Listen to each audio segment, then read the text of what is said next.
हम इसकी बात कर रहे थे तृतीय चरण की, जो तृतीय चरण में है उसकी तारीख की। ठीक है, अब तारीख है कि 4×2 प्रथम चरण की रियासतें इंटू तृतीय चरण, इसको तृतीय चरण कर दिया, दोनों को मल्टीप्लाई किया, 8 आ गया। 8 को दिन के रूप में देखा है। अब जो प्रथम चरण की तारीख है उसमें 8 जोड़ देना है, हमें 25 आ जाएगी। मंथ और साल से अभी कोई फर्क नहीं है, वो की वही चलेगा। ठीक है, ये हमारी तारीख लाइन कंप्लीट हुई। हम बात करते हैं द्वितीय चरण के राजप्रमुख कौन है। द्वितीय चरण के राजप्रमुख है कोटा, कोटा के महाराजा भीम सिंह। ठीक है, और द्वितीय चरण का निर्माण किन किन रियासतों से हुआ इसको देख लेते हैं, और कितनी रियासतों से हुआ उसको देख लेते हैं। जो निर्माण रियासतें हैं वो 9 रियासतें हैं, अर्थात द्वितीय चरण का जो पूर्व राजस्थान का निर्माण हुआ वो 9 रियासतों से हुआ। प्रथम चरण को अभी इसके साथ संबंधित नहीं करेंगे, आगे जाके मध्य संघ का हम विलय करेंगे। हमने 9 रियासतें देखी। अब भाई हमें कैसे पता चलेगा तृतीय चरण के अंतर्गत 9 रियासतें, आइए इसको भी ठीक से समझें। प्रथम चरण देखिए, प्रथम चरण ठीक है, प्लस 4 रियासत इंटू द्वितीय चरण, हमने डेट वाला जुगाड़ उठाया, और 8 और 1 9 रियासतें कंप्लीट हुई। 9 रियासतें तो हो गई, नाम कैसे याद रहे, तो इसके पहले हम इसकी ट्रिक देखेंगे। सबसे पहले आओ, इसकी गांव भाषा में है कि कोई बच्चा है बाबू नाम का, उसका काम है, उसकी मम्मी उससे डेली मतलब मान लीजिए झाड़ू लगवाती है, उसका काम है झाड़ू लगाने का। अब गांव की मम्मी क्या कह रही है इससे कि बाबू झाड़ू को की, मतलब बाबू झाड़ू आपने नहीं की तो प्रताप साहा को टोके मत, मतलब आपने जो काम नहीं किया तो प्रताप साहा यदि झाड़ू लगा रहे हैं तो आप उसको टोको मत। ठीक है, बाबू झाड़ू को की, प्रताप साहा को टोके मत। यहाँ पे को नेगलेक्ट करना है और मत को मैंने अंग्रेजी वर्ड में लिख दिया है, इसलिए आप समझ जाएंगे। ठीक है, आप बात कर रहे हैं, अब आपको मान लीजिए राजधानी याद नहीं रहे, ट्रिक याद है, तो हम क्या करेंगे कि जो मध्यवर्ती है देखिए किस प्रकार, पहले देख लीजिए, बां से बांसवाड़ा, बू से बूंदी, जहाँ से झालावाड़, डू से डूंगरपुर, को से कोटा, की से किशनगढ़, प्रताप से प्रतापगढ़, शाह से शाहपुर और टौ से टोंक। ठीक है, तो हम बीच की जो मध्य वाली है तो इधर से लेंगे 1 2 3 4 5, 1 2 3 4 5, तो जो मध्याह्न में आ रही है वो कोटा आ रही है, तो इसे हमें राजधानी का अनुमान लग जाएगा। अनुमान क्या 100% सही होगा यदि हमें ट्रिक याद है तो। ठीक है, द्वितीय चरण की जो राजधानी थी वो कोटा थी। और जो हमने बोल रहे थे ठिकानों की बात कर रहे थे, प्रथम ठिकाना तो प्रथम चरण के अंतर्गत हो गया नीमराणा अलवर। जो द्वितीय ठिकाना था जो द्वितीय चरण के अंतर्गत था वो था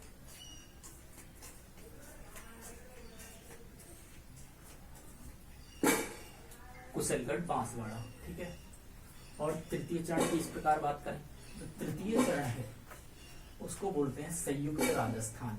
ठीक है, तो संयुक्त राजस्थान इसको बोलते हैं। तो इसकी डेट की तारीख हम बता रहे थे, डेट की पिछली रियासतों से संबंधित करके डेट जानेंगे, तो पिछली रियासत से संबंधित करके डेट जान लो। कि जो द्वितीय चरण की रियासतें हैं वो 9 रियासतें हैं। ठीक है, अब उसी प्रकार मल्टीप्लाई हम 3 से करेंगे, लेकिन अब यहाँ पे थोड़ा चेंज होगा। इस प्रकार मल्टीप्लाई करके डायरेक्ट हम दिन लेके आ रहे थे, इसको डायरेक्ट भी डेट में कन्वर्ट करना है, उसके लिए विशेष काम में ली जाती है। तो तृतीय चरण हो उसको तोड़ के लिखना है 2 + 1 में। ठीक है, 9 को 2 से इंटू किया तो कितना हो गया 9 × 18। जो +1 है, जो +1 है अभी कोई विशेष संकेत नहीं है, तो ये आप समझिए जो +1 है जो हम लेते हैं DMY।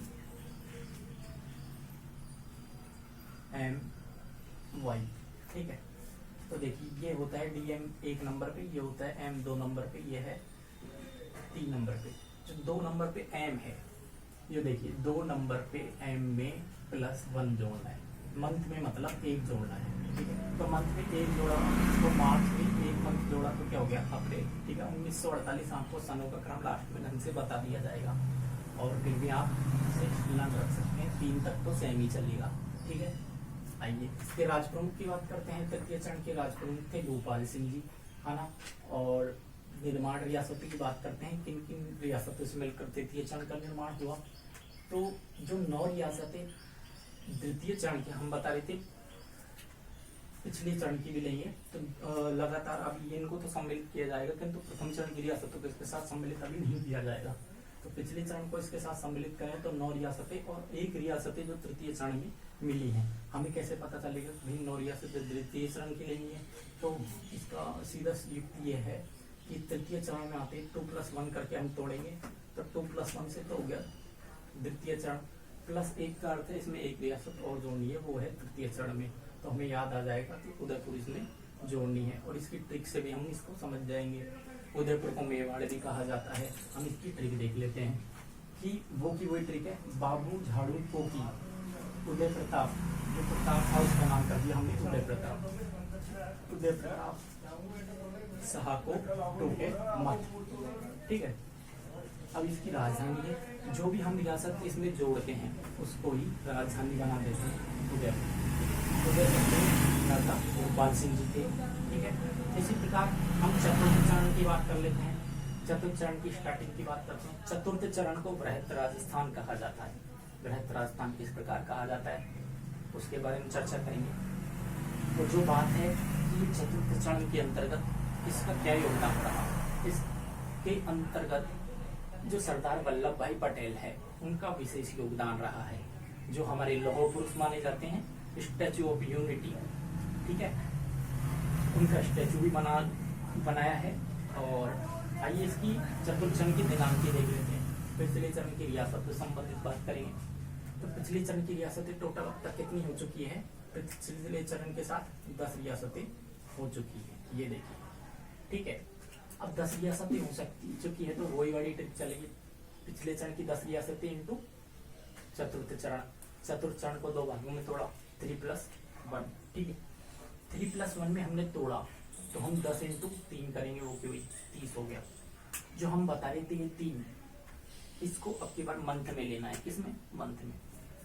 मंथ में लेना है, और वो की वो युक्ति देखते हैं जो DMY है। जो तीसरा मंथ है, पहले तो हमने तारीख देखी, तारीख हो गई 30 तारीख। अब तीसरा मंथ किसका होता है? मार्च का ले लिया, ठीक है। और देखेंगे कि 1, 2, 3 तीसरे नंबर पे क्या है? ईयर। ईयर में क्या जोड़ना है? +1, ठीक है। तो साल में +1 जोड़ दिया तो 1949 आ गई, ठीक है। हम डेट समझते हैं, इसमें कोई दिक्कत नहीं चाहिए। वैसे चतुर्थ चरण की बात करें तो इसके राजप्रमुख कौन थे? मानसिंह द्वितीय जी, जो जयपुर के थे, ठीक है। और इसकी जो हम वो बात करेंगे, इसके अंदर किन किन रियासतों को सम्मिलित किया गया। आपको पता है द्वितीय, तृतीय चरण और चतुर्थ चरण है, तो लगातार अभी उनकी रियासतें जोड़ती जाएगी। जैसे द्वितीय चरण तक 10 रियासतें होगी, चतुर्थ चरण के अंतर्गत डायरेक्ट एक बार समझ सकते हैं तो समझ लीजिए 4 रियासतें और इसके अंदर जुड़ जाएगी, तो अर्थात 14 रियासतें हो जाएगी, ठीक है। तो निर्माण रियासतें टोटल कितनी होंगी? 14 रियासतें। लेकिन चतुर्थ चरण के अंतर्गत जो 4 रियासतें जुड़ी उनको याद करने की विशेष ठीक है कि जो जय और वी का जैसा घूमता मिले उसे मिला लो। जो जय और वी का जैसा घूमता मिले उसे मिला लो। तो जो का अर्थ जोधपुर से है हमारा, जय का अर्थ जयपुर से, और वी का अर्थ बीकानेर से, और जैसा का अर्थ जैसलमेर से, ठीक है। घूमता का घूमता कहाँ पे है? मतलब एक सर्किल की साइड ही घूमता रहता है। कोई मौत का कुएं में क्या होता है? गाड़ी घूमती रहती है, ठीक। वृत्त के केंद्र के सापेक्ष या नाभिक के चारों ओर इलेक्ट्रॉन घूमता रहता है, उसको समझे। घूमते को उससे डायरेक्ट अपन कन्वर्ट होगा, हमें समझ जाएंगे कि वृत्त की कोई आकृति की बात करें। बृहत जैसे ही हमारे दिमाग में नाम आएगा हमें बृहत राजस्थान की बात होगी, क्योंकि राजस्थान के गठन के एकीकरण की बात कर रहे हैं, ठीक है।